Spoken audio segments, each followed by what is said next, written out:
Hello friends, कैसे हो। मैं आशा करती हूँ कि आप लोग बहुत अच्छे होंगे और मन लगा करके पढ़ाई कर रहे होंगे। फ्रेंड्स, अगर हिंदी में आप चाहते हैं कि 30 में से 30 नंबर आएँ तो दोस्तों आपको अपनी समझ बढ़ानी होगी। इससे पहले की क्लास अगर आपने नहीं देखी है तो डिस्क्रिप्शन में लिंक है, आप वहाँ से देख सकते हैं। बात करेंगे दोस्तों आपके पेडागोजी की यानी शिक्षा शास्त्र की, तो दोस्तों 75% आपका जो है सीटेट पेडागोजी पर आधारित होता है, यानी कि समझ पर आधारित। तो फ्रेंड्स देखो, क्वेश्चन जो हैं काफ़ी लेंथी होते हैं, तो क्वेश्चनों को आपको अच्छी तरीके से पढ़ना है। और सीटेट पास करने के लिए जो भी आपके 2021 के 1 मंथ जो आपके पेपर चले थे, उन पेपरों को आपको हल करना है। जितना आप स्पीड से हल करेंगे, आप उतना ही जल्दी ऑनलाइन एग्ज़ाम में जब बैठेंगे तो आराम से अपना सीटेट क्वालिफाई कर सकते हैं। तो पहला प्रश्न आपका स्क्रीन पर है, वो है राष्ट्रीय शिक्षा नीति 2020 शास्त्रीय भाषा के अध्ययन को खाली जगह में आपको भरना है कि रूप में अनुमोदित करती है। त्रिभाषा सूत्र में एक भाषा, अनिवार्य भाषा के रूप में, एक अतिरिक्त विकल्प के रूप में, या द्वितीय भाषा के रूप में। तो दोस्तों देखिए, इसका आंसर है एक अतिरिक्त विकल्प के रूप में जो है आपका राष्ट्रीय शिक्षा नीति 2020 अनुमोदित करती है। तो इसका सही आंसर है सी। तो आपको 2020 आपको पढ़ना है, ये पिछली बार परीक्षा में अधिक बार आया था, तो आपको ये पूरा डीपली पढ़ना है। तो इसका सही आंसर है थर्ड क्वेश्चन। ठीक है, नेक्स्ट है राष्ट्रीय शिक्षा नीति खाली जगह के अध्ययन की वकालत करती है। तो राष्ट्रीय शिक्षा नीति किसकी वकालत करती है? तो इसका जो है आंसर होगा, जहाँ भी आपको मातृभाषा, घर की भाषा, शास्त्रीय भाषा, आधुनिक भारतीय भाषाएं तथा विदेशी भाषाएं सभी आ रहे हैं विकल्प, तो आपका वही सही होगा। संस्कृत, हिंदी, अंग्रेजी, आधुनिक भारतीय भाषा ये नहीं है। मातृभाषा ये भी नहीं है, अंग्रेजी राज्य की भाषा दी गई है। तो विकल्प आपका 4 सही है। ठीक है, नेक्स्ट क्वेश्चन है, एक बच्ची अपने माता पिता के साथ बिहार से मुंबई आती है तथा वह विद्यालय में हिंदी, संस्कृत तथा अंग्रेजी सीखती है तथा अपने पड़ोस एवं विद्यालय में अपने मित्रों से मराठी भाषा बहुत अच्छे से सीखती है। आप मराठी भाषा सीखने को किस रूप में वर्णित करेंगे? देखो, क्वेश्चन कितना लेंथी है, तो क्वेश्चनों को आपको अच्छी तरीके से पढ़ना है। तो इसमें जो है क्या दिया गया है, भाषा अर्जन। भाषा अर्जन होता है जो बच्चा अपने आप में खुद सीख जाता है, जो हमारी मातृभाषा होती है, जो अपने परिवार से सीखता है, वही आपकी भाषा अर्जन होती है। अधिगम में क्या होता है, अधिगम सीखना होता है, जिसे दोस्तों प्रैक्टिस के द्वारा सीखा जाता है। ठीक है, जो स्कूल की भाषा है वो आपकी भाषा अधिगम है, और भाषा अर्जन जो है हमारी मातृभाषा है। ठीक है दोस्तों, तो आपको जो है हिंदी में अच्छे नंबर लाने हैं तो प्रैक्टिस सेट आपको हल करना होगा।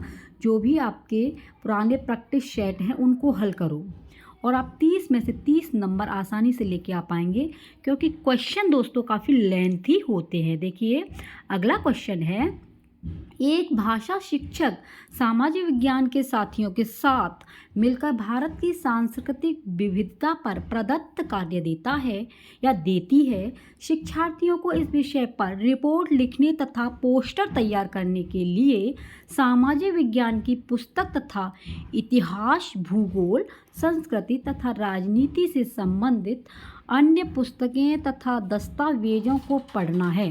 भाषा अधिगम की यह प्रक्रिया क्या कहलाती है?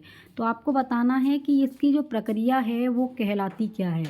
सामाजिक विज्ञान में भाषा, या सामाजिक विज्ञान का प्रदत्त कार्य, या समूची पाठ्यचर्या में भाषा, या भाषा के लेखन का विकास। तो इसका सही आंसर है वो है दोस्तों समूची पाठ्यचर्या में भाषा, यानी कि थर्ड ऑप्शन बिल्कुल सही है। नेक्स्ट क्वेश्चन है, मनुष्य भाषा अर्जन की क्षमता के साथ जन्म लेते हैं, यह कथन किससे संबंधित है? तो जहाँ भी अर्जन वाली बात आ जाए और जन्म लेने की बात आ जाए तो दोस्तों ये जाता है चौमुष्की के लिए। और हिंदी हो या आपकी संस्कृत हो या अंग्रेजी हो, चौमुष्की जो है मोस्ट इम्पॉर्टेंट है। तो इसका जो थर्ड ऑप्शन जो है बिल्कुल सही है। ठीक है, तो सी ऑप्शन चौमुष्की बिल्कुल सही है। नेक्स्ट क्वेश्चन है, यदि भाषा सीखना एक स्वाभाविक प्रक्रिया नहीं है तब निम्नलिखित में से सबसे उचित विकल्प होना चाहिए। तो उचित होना चाहिए क्या? भाषा प्रयास से सीखी जाती है, भाषा एक प्रणाली है, भाषा अपने आप में अद्वितीय है, भाषा में सदैव बदलाव होता रहता है।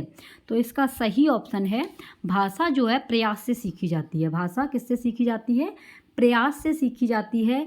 और अर्जन जो होता है वो हमारी मातृभाषा होती है जिसमें प्रयास नहीं किया जाता है। ठीक है, तो first option is the right.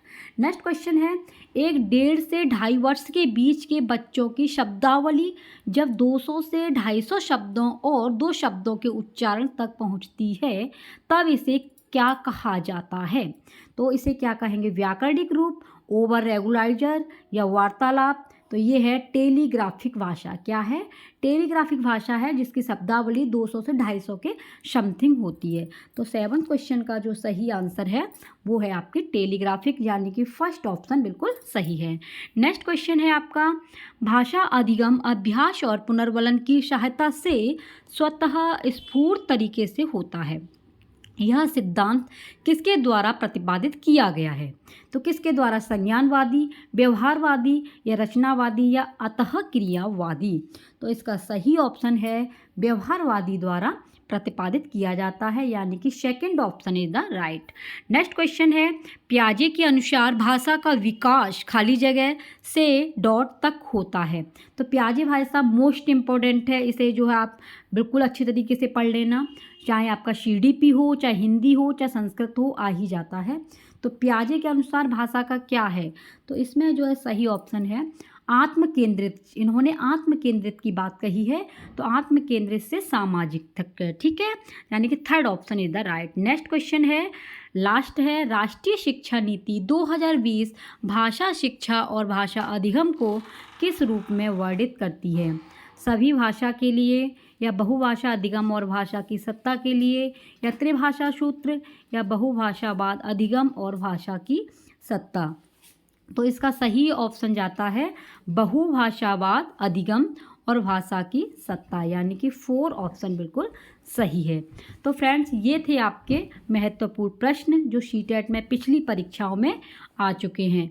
तो आपको सीटेट क्वालिफाई करना है और समय आपके पास में कम है, तो जितने भी आपके पुराने पेपर हैं, यानी कि 1 मंथ जो ऑनलाइन पेपर हुए थे, आप उनकी प्रैक्टिस करें और अच्छे तरीके से आपका स्कोर होगा। ठीक है फ्रेंड्स, आप अपना ख्याल रखना। Take care, bye bye.